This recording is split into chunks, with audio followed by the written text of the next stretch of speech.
অনেক অপেক্ষার পর আজ একটি মজার দিন কাটাতে চলেছি আমরা, কারণ আমরা সকলে মিলে চলে এসেছি পিসির বাড়িতে।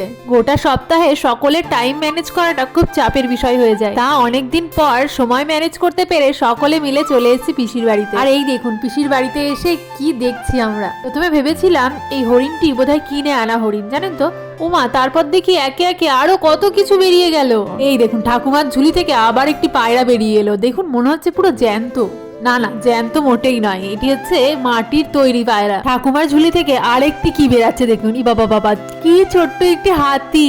তবে না না, এগুলো কিন্তু মোটেও ঠাকুমার ঝুলি থেকে বেরাচ্ছিল না। এগুলো যে বানিয়েছে তাকে অনেক রিকোয়েস্ট করার পর সে বাইরে এসেছে। সবকিছু ও বানিয়েছে। ও হচ্ছে আমার এক দিদির ছেলে। কি লজ্জারে বাবা, ওকে বলছি একটু হাই বল, ও বলবেই না। বলছে না না মাসি, আমি কিন্তু ভিডিওতে আসবো না। এই একটা দিদির বাড়ি থেকে ঘুরে আসার পর পিসির বাড়ির ছাদে চলে এসেছি আমরা। আমার দিদি এত গাছ ভালোবাসে যে পিসির বাড়িতে ছাদে সেই ছোট্ট ছোট্ট টবে কটা রজনী গাছ দেখে ওর খুব কষ্ট হয়েছে। বলছে রজনী গাছগুলো এইটুকু জায়গাতে পেয়ে মোটেই আর বাড়তে পারছে না, চল আমরা ওগুলোকে রিপোর্ট করে দিই। আয় আর কি, যেই কথা সেই কাজ।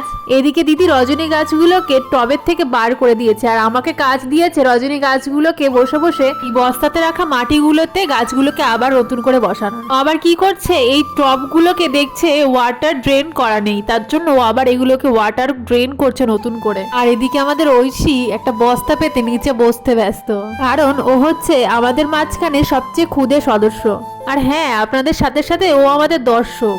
আমার দিদি এই পুচকিটাকে বলেছিল একটু পেরেক আনার জন্য, যাতে করে ও ড্রেন গুলো করতে পারে ঠিক করে। ও একটা বড় বোল্ট নিয়ে চলে এসছে। এই দেখুন, এতে রজনী গাছ বসানো ছিল, তার শিকড় দেখছেন, প্রচুর শিকড় হয়েছে ওর ভেতর। আমি এবার বললাম যে শিকড়গুলো কি ফেলে দিবি, তা বলছে না ওগুলোকে ফেলবো না, ওটা কোকোপিটের মতো কাজ করবে, ওর মধ্যেই বসিয়ে দেবো আবার গাছটিকে।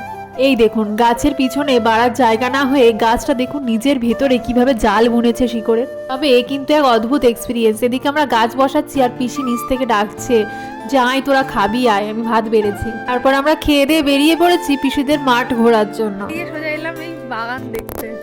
এই দেখুন কি দারুণ সর্ষে ক্ষেত। না না, মোটেও নয়, পিছন দিয়ে দিদি বলছে আমাদের ওখানে বাগান নেই, তো তা নয়, বাগান আছে আমাদেরও। কিন্তু এখানে একটা মজার জিনিস হচ্ছে পান চাষ দেখতে এসেছি আমরা। পানের বরজ বলে যেটা আর কি, পান চাষ করে যেভাবে, সেটা আপনাদের সাথে শেয়ার করব। চলুন দেখা যাক।